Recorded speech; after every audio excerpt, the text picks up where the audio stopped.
tardes, amados hermanos. Nuevamente estamos, como cada miércoles, entrando ya al estudio bíblico. Ha sido un tiempo precioso. Estamos en el libro de Mateo, ya estamos en el capítulo 8. Estamos avanzando así, de una manera precisa, de una manera yendo paso a paso, siguiendo a Jesús en cada hecho saltante. El día de hoy vamos a entrar a ver a Jesús que sana a la suegra de Pedro. Jesús ya en el capítulo 8, Jesús sana a un hombre con lepra. Después Jesús hace un milagro poderoso con el siervo de un centurión. Eso lo vimos el miércoles pasado. Pero ahora Jesús va a entrar, va a llegar a la casa de Pedro. Y Jesús va a comenzar a llegar a un momento preciso, en el cual Jesús demuestra que cuando llega a una casa, Él hace cosas poderosas. Él transforma ese hogar, Él transforma las vidas. Eso es lo que nos quiere enseñar la palabra de Dios el día de hoy. Muy aparte que Él hace un milagro poderoso, sanando, quitando esa fiebre alta en la suegra de Pedro. Pero lo que Él quiere mostrarnos es que cuando Él llega a un hogar, cuando tú le invitas a tu casa, cuando Él llega a tu hogar, Él va a originar cosas maravillosas. Va a haber un cambio sustantivo, porque la presencia de Dios siempre es transformadora. Eso tiene que quedar claro en cada uno de nosotros, hermano. Cuando tú verdaderamente traes a Jesús a tu hogar, traes a Jesús a tu casa y permites que Él tenga el primer lugar. Muy importante esto, hermano. Esto es trascendente. Que tú permitas que Jesús sea el eje central de tu vida. Que Él tome el control de tu hogar. Acá vamos a ver cómo Jesús va a establecer ese momento preciso. Cómo Él llega ante una necesidad. Así que vamos a tener un tiempo de oración para entrar ya de lleno al estudio acá de Mateo 8, versículo 14 al 17. Son los versículos que vamos a estudiar el día de hoy. Jesús sana a la suegra de Pedro. Y vamos a inclinar nuestros rostros, vamos a cerrar nuestros ojitos y vamos a disponer este tiempo para que la presencia de Dios pueda ministrar nuestras vidas y nuestro entendimiento, y que esta palabra, esta enseñanza pueda llegar a capacitarnos, a prepararnos, a instruirnos para siempre aplicar, entender lo que Dios nos quiere enseñar a través de su palabra. Oremos.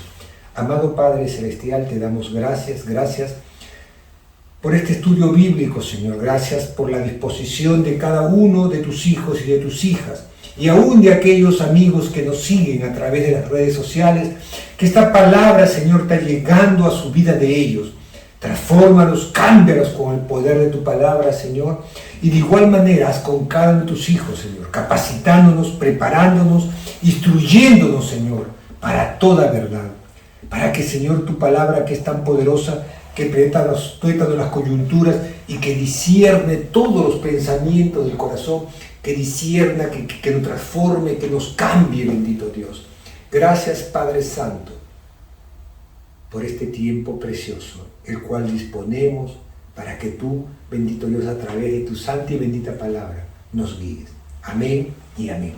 Bien, amados hermanos, vamos a la palabra del Señor. Vamos a esta porción de la palabra de Dios que está en Mateo 8, versículo 14. Generalmente, antes de entrar al versículo 14, generalmente no se sabe mucho de los familiares, de los personajes, genéricamente, cuando Jesús llegó a un hogar, porque a veces más saltante ha sido la presencia de Jesús, o las cosas que él ha hecho. En este caso lo vemos en la casa de Pedro, que él hace y marca un antes y un después. Lo vemos también en la casa de Lázaro, lo vemos también en la casa de Simón el leproso, cuando Jesús entra, y lo vemos también en el hogar de Jacobo y Juan, cómo es que Jesús marca la pauta en cada una de estas circunstancias. Es por eso que con esta pequeña introducción queremos dejar en claro de que lo trascendente acá es la presencia de Jesús, lo más saltante, lo que es lo sustantivo, no tanto es a veces las personas, los nombres de las personas, muy pocas veces se detalla eso, ¿no? Es como cuando veamos el acto de Jesús cuando sana al leproso, no se resalta la ciudad, no se resalta otra cosa sino el nombre del leproso, sino se resalta la sanidad, el milagro poderoso hecho por Jesús. De igual manera, el versículo 14 dice así: vino Jesús a casa de Pedro y vio a la suegra de este postrada en cama con fiebre. Cuando uno lee vino Jesús a la casa de Pedro, significa que Jesús había recibido esa invitación, Jesús tenía conocimiento de esto, porque nosotros tenemos que saber que cuando Jesús llega a un hogar suceden cosas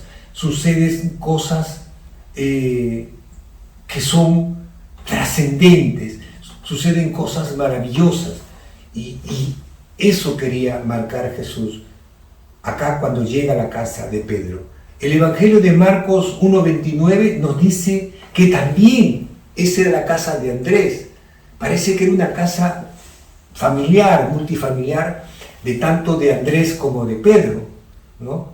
Y ahí estaba la suegra de Pedro, porque dice acá, vino Jesús a la casa de Pedro y vio a la suegra de este postrada en cama con fiebre. Y vio, o sea, el texto de Lucas 4 nos va a decir que inclusive ella estaba en la cama sin poder moverse. Era tanto el estado febril, estamos determinando que tenía arriba de 40 grados, porque para que tú estés en tu cama delirando, y acá Lucas 4:38 nos dice que tenía una gran fiebre.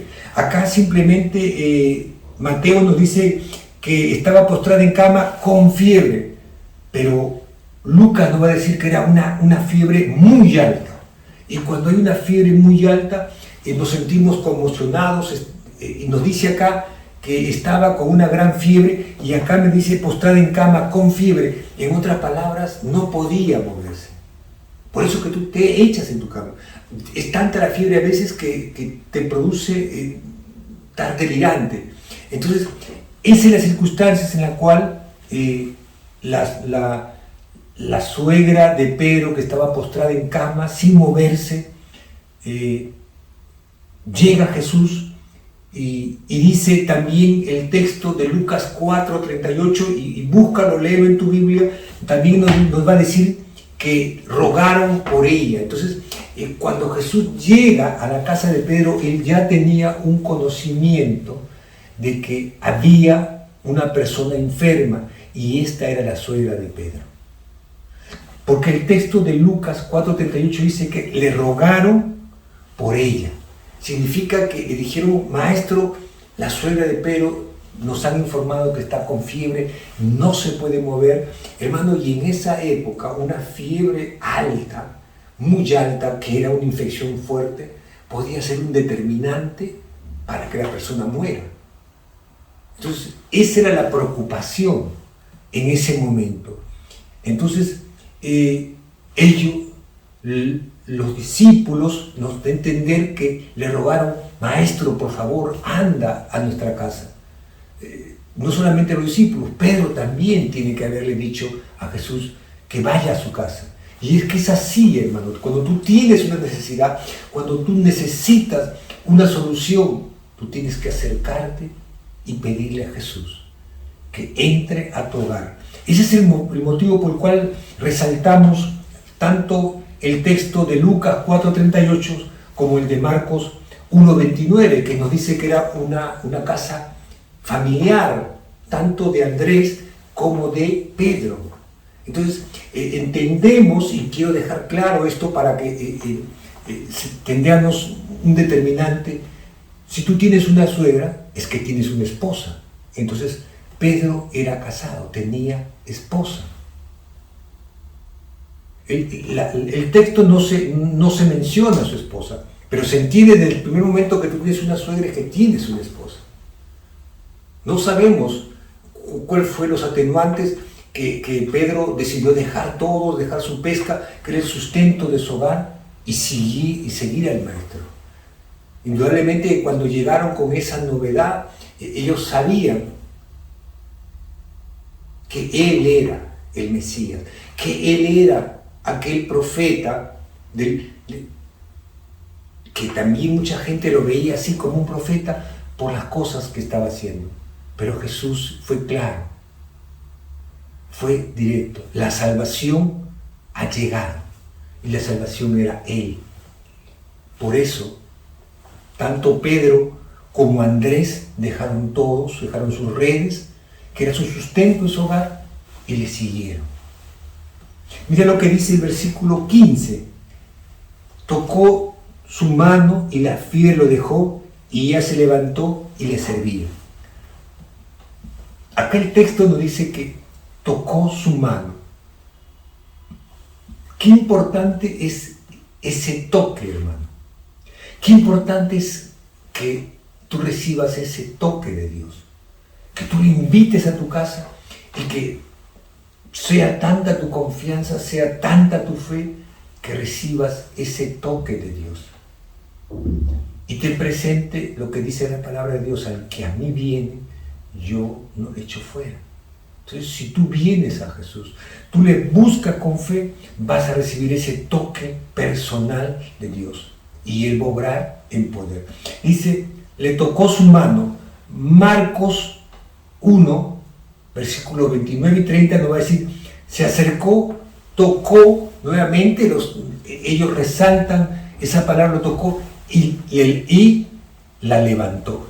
La tocó y la levantó libre de toda fiebre. Lucas nos va a decir que se inclinó a ella. O sea, estaba él parado y ella estaba echada y él se inclinó. Lógicamente tú te inclinas para tocar a alguien. Está viendo que Jesús no pone limitantes. Jesús siempre está dispuesto a extendernos la mano. ¿Te das cuenta? Pero los tres evangelios, tanto Marcos, Lucas como Mateo, resaltan algo, una frase que tenemos que tener presente, una frase que no puede pasar de largo. Mire lo que dice el texto: tocó su mano, versículo 15 de Mateo 8, tocó su mano y la fiebre lo dejó, y ella se levantó y le servía. Jesús sana, la levantó, la fiebre lo dejó y le servía. Esto, hermana, hermano, amigo, es vital. Los tres evangelios dicen, destacan, resaltan el hecho de servir.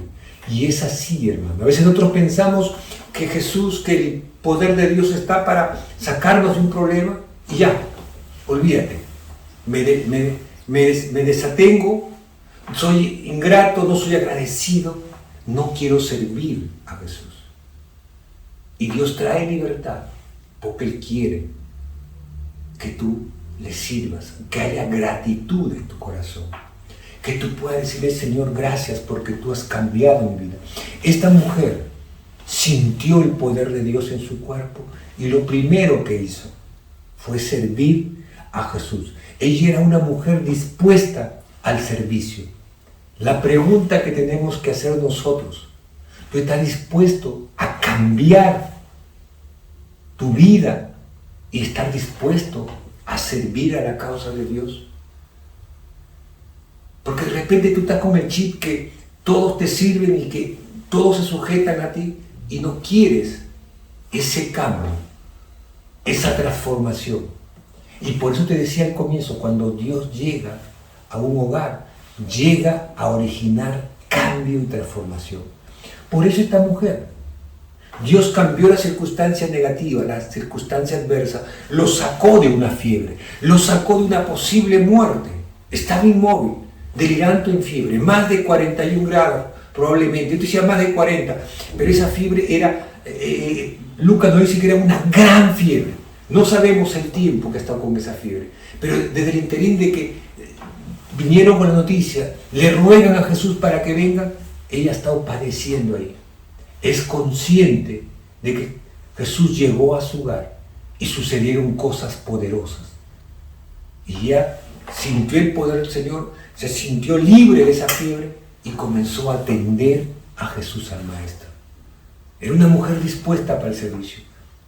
Así tenemos que ser nosotros, dispuestos a servir a la causa de Dios. Ser muy agradecido, ser una persona que haya en tu corazón gratitud porque eres consciente de lo que Dios te ha liberado. Esta mujer era consciente de eso y lo primero que hizo fue servir a Jesús. Lo primero que hizo fue levantarte y comenzar a atender a Jesús y a las personas que habían venido con él. Por eso dice, ella le servía. En otras palabras, esa palabra griega era ministraba. Eso significa, hermano, servir. Le ofrecía su ministerio. Le ofrecía lo que ella podía hacer y era servir.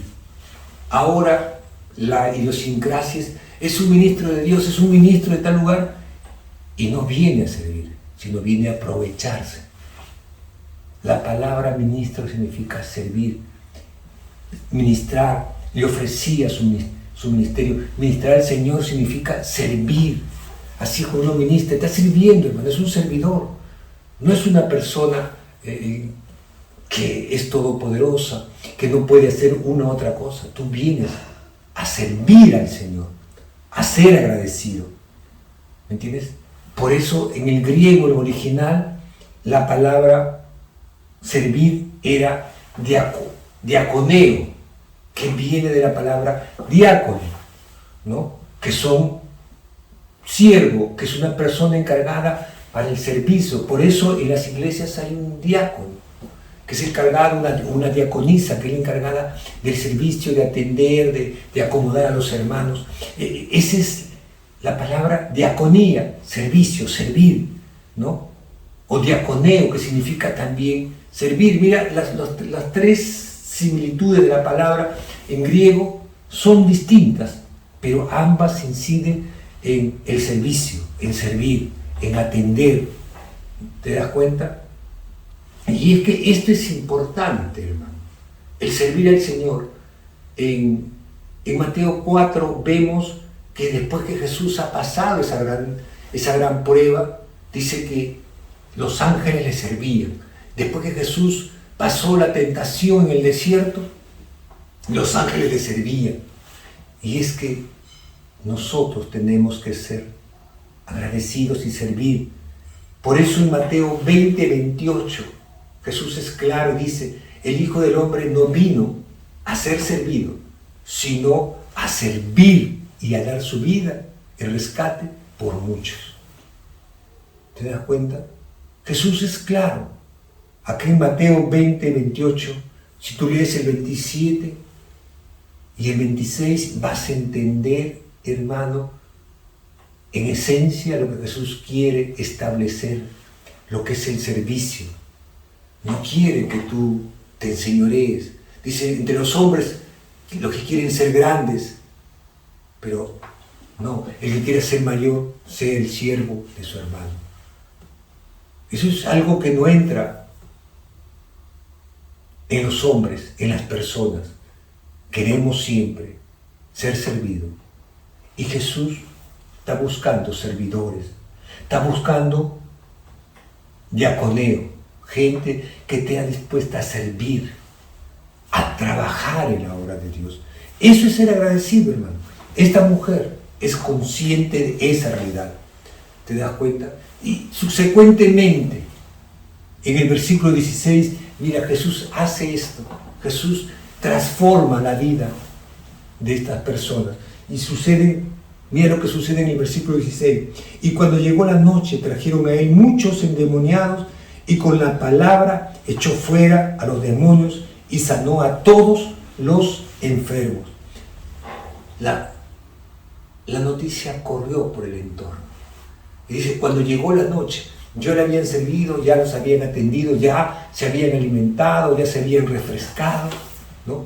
Y la gente comenzó a traerle muchos endemoniados. En esos entornos, el poder del enemigo tomaba posesión de muchos cuerpos. Había gente atormentada y la traían ante Jesús. Y Jesús los liberaba, los rompía toda atadura demoníaca. Y acá lo que resalta, con la palabra echó fuera a los demonios. Con la palabra de Dios.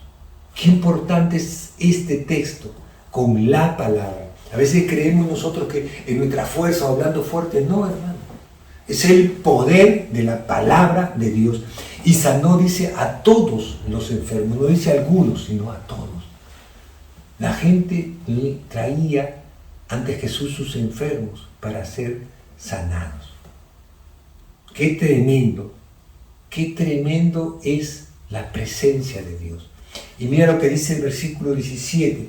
Para que se cumpliese lo dicho por el profeta Isaías, cuando dijo, Él mismo tomó nuestras enfermedades y llevó nuestras dolencias. Esto está en Isaías 53:4.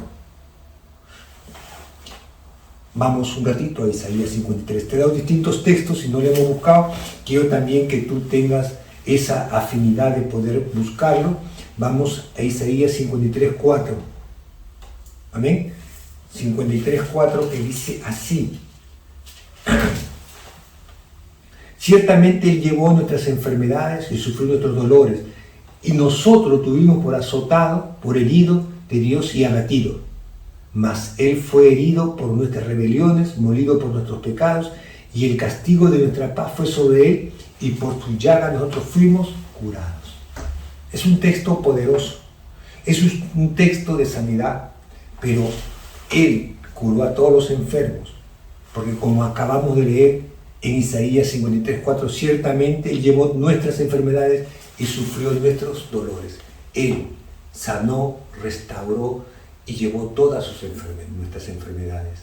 Él nos hizo verdaderamente libres, espiritualmente primeramente y después físicamente, para que se cumpliese lo que había dicho en Isaías, lo que estaba estipulado en ese texto, para que Él se llevase todas nuestras enfermedades. Entonces, hermano, esa era la función por la cual Él vino. Damos la gloria a Dios, porque nosotros ahora entendemos que cuando Dios llega a nuestra vida, tenemos que ser agradecidos, y Él está para cambiar, para transformar, pero a la vez nosotros tenemos que servirle. Decirle gracias, Señor. Gracias por tu obra liberadora. Gracias, Señor, porque tú nos has quitado esta pesada carga. Señor, ahora yo entiendo que tú necesitas que yo sea un servidor, que yo te ofrezca y ministre tu palabra, que yo haga la obra de servicio en tu iglesia, en las distintas facetas que nos toquen. Ese es el propósito, hermano. Que Dios traiga bendición a nuestras vidas. Bien, amados hermanos, ha sido un tiempo precioso. Mira, nos hemos ido y hemos entendido un poco más de lo que Dios quiere para nuestras vidas, para nuestros hogares. Oremos un momento. Señor, te damos gracias, Padre Santo, gracias por tu palabra. Gracias, Señor, por este tiempo precioso en el cual hemos entendido un poco más, Señor, qué esperas tú de tus hijos. ¿Qué esperas tú de nosotros? Te damos gracias por esta palabra, Señor, que ahora queda impregnada en nosotros. Que así como esta mujer que fue liberada de esa fiebre fuerte, esa fiebre alta, Señor, tú la inclinaste a ella, la tocaste, recibió ese toque tuyo de sanidad y te servía, Señor. Así también nosotros te servimos, Señor, porque hay gratitud en nuestro corazón, porque somos conscientes de lo que tú vienes haciendo en la vida de cada uno de nosotros. Gracias te damos en el nombre de Jesús. Amén y amén. Dios me los bendiga, amados hermanos. Que la paz de Dios sea siempre en vuestras vidas. Bendiciones.